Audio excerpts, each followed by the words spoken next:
مثلث برمودا، المكان اللي موجود عليه عرش الشيطان. تقدر توصف المكان ده بكل حاجه تخطر في بالك. مثلث برمودا لغز كبير حير العالم كله، وزيه زي الغاز كتير اتكلمنا عنها قبل كده، ودي رابع حلقه من اسرار وعوالم خفيه. ولو انت ما شفتش الحلقه اللي فاتت فهسيب لك اللينك بتاعها في الديسكربشن تحت الفيديو، هتلاقيها كمان ظاهره في الاي فوق الفيديو. وقبل بدايه الفيديو حابب اعرفكم بنفسي، انا عقرب موجود معاكم على جميع منصات السوشيال ميديا، وبقدم محتوى عن الغموض والاثاره والتشويق. فلو انت اول مره تشوفني اعمل لي سبسكرايب ولايك للفيديو عشان يوصلك الفيديوهات والحلقات اول باول.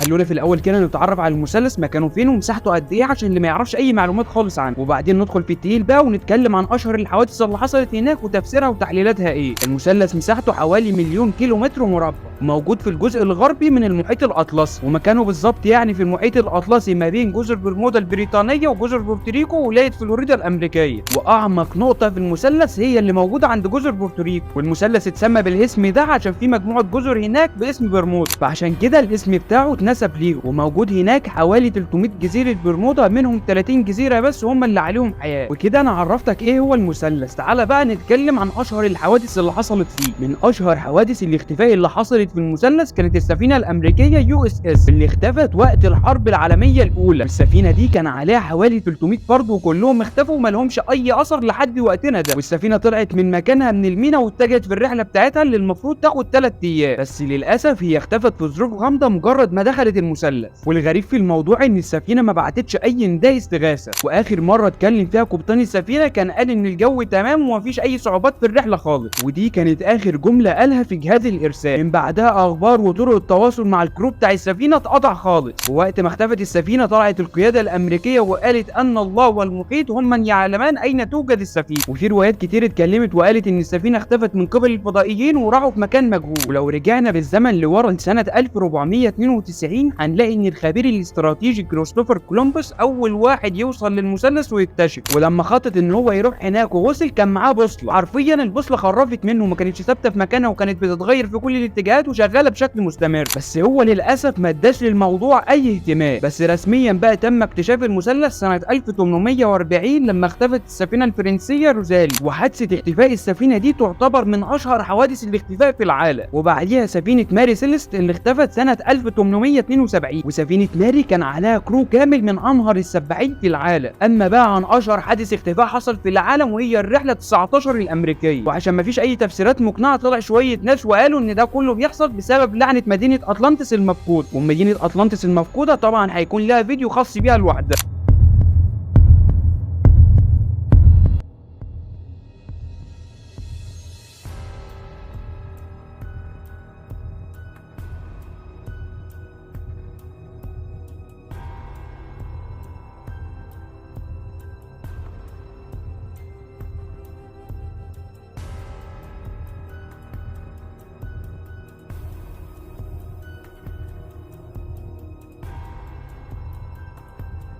اما بالنسبه لاختفاء الطيارات فالعلماء وضحوا ان غاز الميثان بيخرج على سطح البحر، ومع العواصف الاستوائيه اللي موجوده في قلب المثلث ده كله بيأثر على حركه الطياره في الجو بيخليها تصعد في المحيط. وفي شكوك من العلماء بيقولوا ان مثلث برمودا فيه مجال مغناطيسي عالي، والمجال المغناطيسي ده بيأثر على البوصله سواء في السفن او الطيارات، وده كفيل جدا ان هو يخليهم يسقطوا في قلب المحيط. والحقيقه من كل الكلام ده ان الاعلام والادارات الامريكيه المختصه كانت بتحط تحليلاتها بناء على الاحداث المنتشره. محدش طبعا يقدر يحط تحليلات اكيده لان محدش يقدر يروح هناك ويكتشف ايه اللي في قلب المثلث. قول لي انت كمان ايه تحليلك ونظريتك للي بيحصل في قلب المثلث، استني اجابتكم كلكم تحت في الكومنتات. وبكده نكون وصلنا لنهايه حلقتنا، ولو في اي موضوع حابين اللي انا اتكلم فيه هسيب لكم لينك الانستجرام بتاعي في الديسكربشن تحت الفيديو. اشوفكم في حلقات تانية كتير، سلام.